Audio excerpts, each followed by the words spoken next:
All right. So what makes up the conventional modern day record label, and where do you see record labels in the next 10 years? Current day, just think of it like a business. So what does that record label need to run successfully? They need their A&R, artist and repertoire. So just bringing in new talent is what they need so that they can push out new songs and have more concerts and have more sponsors and have more merch and have all the things that bring them in that revenue. So that's one department. You need new talent. You need marketing. You need a marketing department to have relationships with radio, and now more so today to know Facebook and Instagram ads and Snapchat and TikTok. And what they still do okay is reaching out to influencers. So I don't think I've said that before, but they still do an okay job of reaching out to influencers on a TikTok or an Instagram or whatever, and getting their music in front of them that way. It's still the old mindset of push it to as many people as possible, and it's not getting granular. But they still do an okay job of that. So you have your marketing department, and then you also have like your president or CEO who's overseeing operations. You still have your CFO who's going to be looking at financials. So that's still like the model today. Just think of it like any other business essentially. So it doesn't have to be mysterious. Just think logically of what do they need to do to make money? Who's going to be the talent? Who's going to be the management? Like that's that structure. Yeah. All right. So the thing that people got into today is that the indie artists don't need the gatekeepers as much. So before you needed them to have the relationship with the radio to get the marketing. Exactly. Or to have the relationship with TV to get the marketing. Now that marketing is more readily available, you don't need them as much. You just need to figure out the marketing. So if they have somebody who's better at that than you, or they just have a better team available, then it's not the worst idea ever to get signed. And just because you get that team, you get the support system, and you can just focus on the one goal. But a lot of indie artists are now saying that they don't need all that. So how can you recreate the structure within the next 10 years so that like you can replace all that and like you don't have to give up the equity? Right.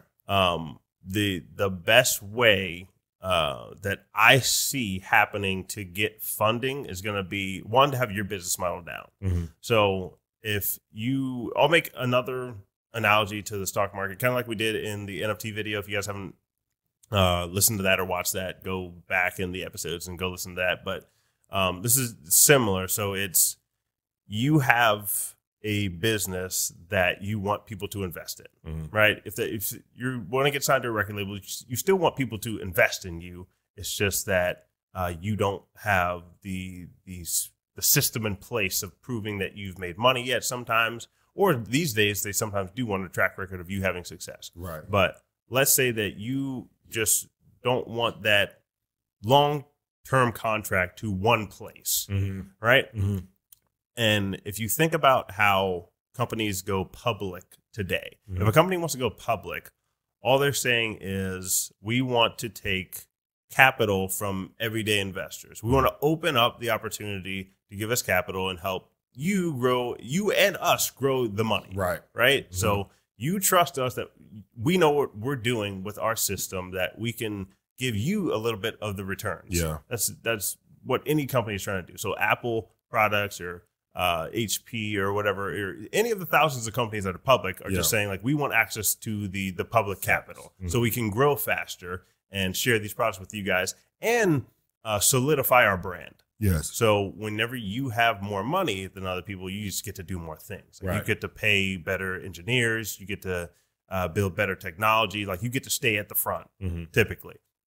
And so what I see happening in the next 10 years is that there should be some sort of stock market essentially for artists so that it's probably not just like with the public market. It's probably not best for tiny artists, but for artists who have figured out something. Yeah. So you have a little bit going. In order to go public and get people to invest or, put money into your initial public offering, your IPO, you need to convince them that they're going to get their money back, right? They're not just, nobody wants to give you money. Like they want to get money back too. Right. So when you have a track record of success as an independent artist, you have a higher likelihood of somebody investing in you. Now, right now, there is no platform out there like this that, like if you go on, Robinhood or TD Ameritrade or Coinbase or whatever, like you open it up and there's all these charts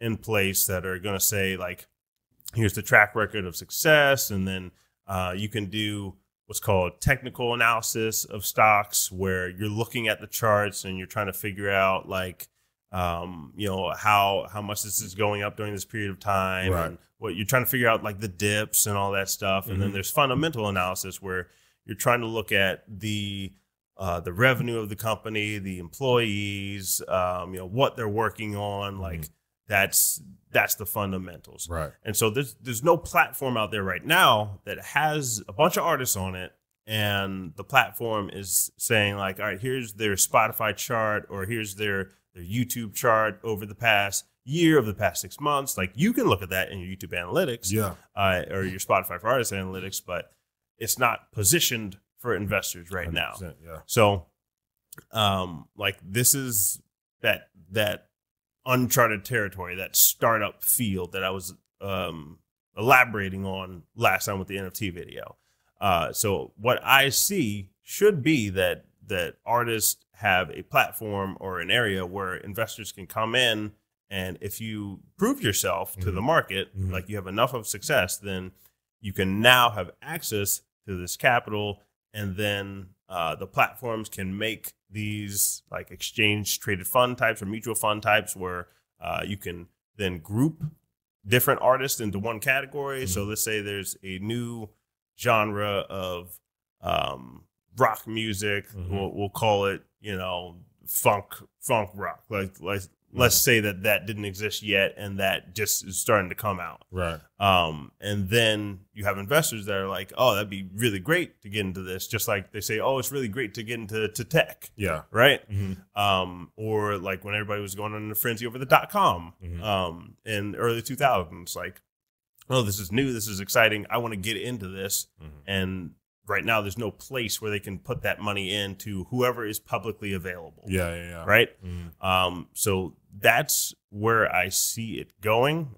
Nobody really has anything out there like this. Like I said before, there are songwriting funds, but there is no like public sort of like, has all the charts and has all the analysis of where they're going. Like companies do some of this analysis to find out what's going to be good alternative investments, they're called. So whenever people want to just diversify their portfolio, they can go get, a catalog of somebody who's proven track record. Right. So if there's a platform that was saying like, this artist has been on these editorial playlists on Spotify for this long, and it's had this track record on YouTube, and like you could look at all that.